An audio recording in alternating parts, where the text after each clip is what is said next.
ভয় পাওয়ার কিছু নেই, আমি চোর ডাকাত ছিনতাইকারী কিছুই না। বিশ্বাস করেন, আপনাকে দেখার পরে আমার বুকে ব্যথা শুরু হয়ে গেছে। তাহলে আপনি ডাক্তার দেখান। আরে বাবা, এই ব্যথার মেডিসিন তো ডাক্তারের কাছে নাই, আপনার কাছে আছে। আরে আরে কি করছেন আপনি?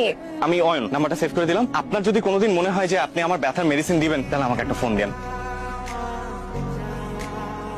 তোমার আব্বু কি ডাকছো কেন? শুনো না, আমার ফুফাতো বোনের ছেলে জয়নাল আছে না, কয়দিন আগে ওর বউটা মারা গেল। অল্প কয়দিনের বিয়ে, বউটা মারা গেল। আমি বলছিলাম কি, তোমার যদি জয়নালের সাথে বিয়ে দেওয়া যায় কেমন হয়? কিন্তু ওর তো দুটো বাচ্চা আছে। তাতে কি, আর টাকা তো আছে, একেবারে পায়ের উপর পা দিয়ে রাজরানী হয়ে থাকবে তমা।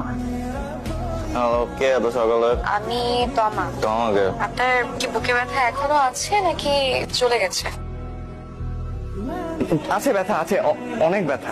অয়ন, আপনি ব্যথা কি কমাতে চান নাকি ব্যথা নিয়ে বাকি জীবন কাটাতে চান? কমাতে চাই, কমাতে চাই। তাহলে আমি একটা অ্যাড্রেস এসএমএস করে দিচ্ছি, 1 ঘন্টা পর এখানে চলে আসবেন।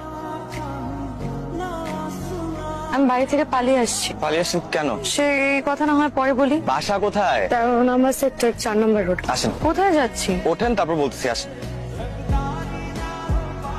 আসসালামু আলাইকুম।